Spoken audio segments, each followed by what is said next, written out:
My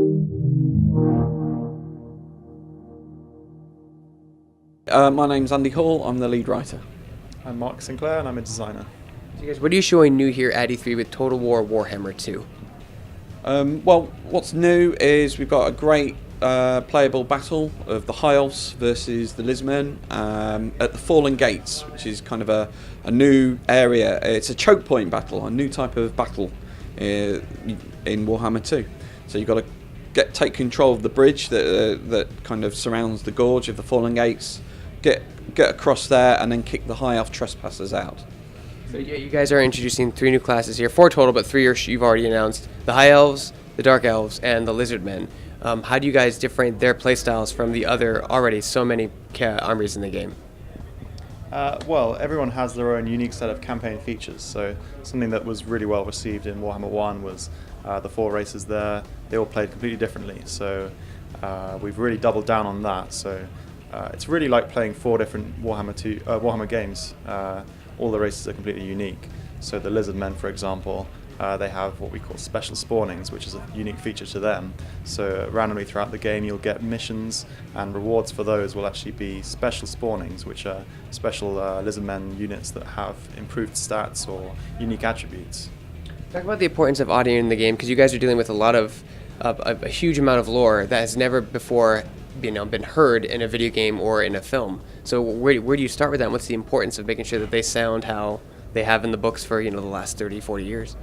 Well, it's kind of when you take like a lore, a kind of a world that's pretty much been a paper and pen affair, and then kind of one of the great things about video games is that we can see how Karl Franz moves, or how Gringor Iron-Eyed the Orc moves, and also how they sound as well, which up until in the recent last few years, until Games Workshop really started exploring that through video games, was kind of up to the player's imagination. And what we can do is we can extrapolate that from what we kind of read in the novels and in the kind of fiction passages in the tabletop game, in their kind of army books, and kind of really expand that out, and also kind of try and be a bit innovative about it as well. So obviously for the Empire back in Warhammer 1, we pretty much know what humans sound like, but we had some real good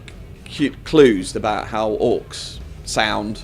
They're basically meant to be kind of football hooligans, so got that kind of heavy Cockney accent and stuff like that. We knew that dwarfs were meant to be Yorkshire miners, so they're like, all right mate, kind of stuff like that. That's more southern actually. And then coming into Warhammer 2, we've got some races that you could argue are even more alien. Okay, we got the elves. Absolutely. So we know elves are kind of British noble gentry. Pretentious, definitely pretentious. And then you've got the dark elves, which are the kind of same kind of thing, but more sadistic. Yeah. Throw another boy on the fire, that kind of thing. And then of course we've got the Lizardmen. And now one thing we did with the Beastmen when we released those as a DLC was go, right, let's actually really define them by giving them a language. Which again was kind of already hinted in the fiction. They use kind of the beast tongue. So we went with I created a lot of words based on the existing lexicon to like dar and gra make. So what does a creature that doesn't really have lips talk like? With the Lizardmen, the same. In some of the older army books, we had some kind of hints about that they spoke Saurian, and we had a very limited lexicon, and from that I kind of expanded it out, kind of mixing and matching words.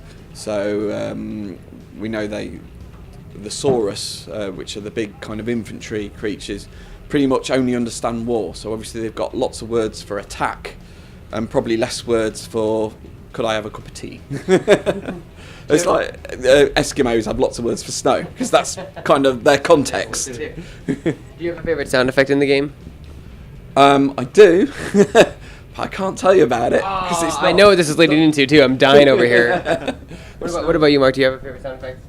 Well, one thing we do in the studio is actually get all of us together and actually record group sounds. So it's a lot easier to obviously get us rather than 50 paid actors. So just all the kind of grunts and yelling sounds that make up a unit sound is really fun to perform. So from a design standpoint, what are some of the challenges when someone like me who's never played a Total War game in their life until Total War Warhammer introducing us to the series so we understand the fully deep plethora of mechanics that are on our table?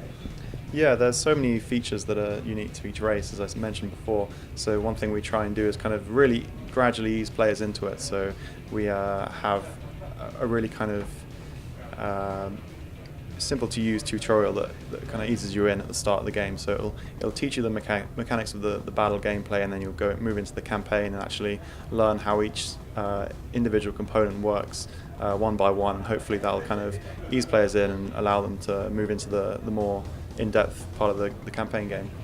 I think it's one of our crosses we have to bear is accessibility of Total War. We know it's not the most accessible game out there, but at the same time you can play Total War for literally hundreds of hours, and that's because of the deep gameplay that's there, which unfortunately sometimes you have to really kind of delve into to learn.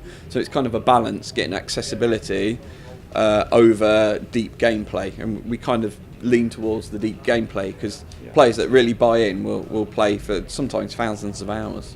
Talk about your relationship with Games Workshop and what they provide in terms of tech and support to help make this game reality, as well as the process of you introducing a character you've never seen animated before for the first time in your games. Well, tech-wise, it's not really the case. I mean, I used to work at Games Workshop, so I used to kind of look after the computer games, and they're kind of the gatekeepers of the IP. They want to make sure dwarves have beards, goblins are green, high elves are pretentious. That's what they're interested in, because that's what makes their IP unique. And we have no interest in trying to challenge that. We want Warhammer fans to love the game, and we want to have a vicissitude to that. So we have a really good relationship, don't we? Yeah, something that Games Workshop actually did was send us 2 of every miniature that was in the Warhammer 8th edition. So that allowed us to actually give those to all the artists and the animators, and they could kind of put them together and actually inspect them up close and really kind of transfer that into a 3D model. And also, obviously, we could take them as designers, I should say, and paint them and actually play the game. And playing as each race allowed us to kind of get a feel for how they play on the tabletop and how we can transform that into a computer game. So what are some of the challenges when having so many different armies that all have to feel unique and different from one another, but at the same time you have to balance that so they're all equal strength and fair on the battlefield? Well, we have that tabletop game as a starting point, which is really useful. Every unit has their own set of stats, so we can kind of use that as a starting point and jump from there.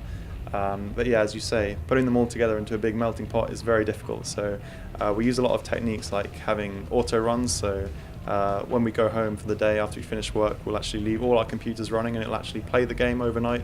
Hundreds of times as well. Yeah, so that just outputs a huge amount of data, so we can actually comb through that and then see which faction is becoming too strong or which one isn't performing well, and actually balance the game based off of that, as well as just playtesting the game within the studio. And we patch as well. Every time we release a free LC, whether that's like a Lord or thing, or even a DLC, there's normally a balance patch there as well. We put our hands up and we go, it's not always 100% perfect, but all that data from all those auto run tests, plus literal feedback from our community, our QA guys, our beta testers.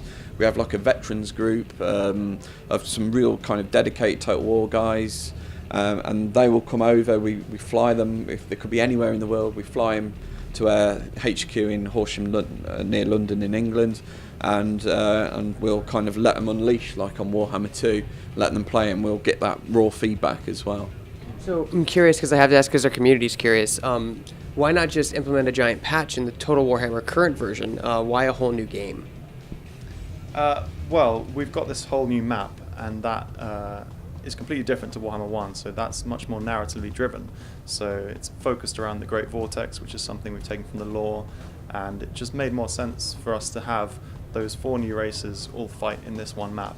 But something cool that we are doing is if you own Warhammer 1 and Warhammer 2 in our first patch, so shortly after release we're going to release a completely free map which is going to combine the 2 maps of both games together, and that's going to be a huge sandbox where you can play as all the Warhammer 1 races and its DLC and also the Warhammer 2 races. So if you've played as, say, the Empire in Warhammer 1 and you've kind of exhausted all the hours that you can get out of it, you've conquered where you can, now in this mega campaign map, which we're calling it, you're going to have just exponentially more directions to go in, and it's going to give you so many more hours. It's really, really something.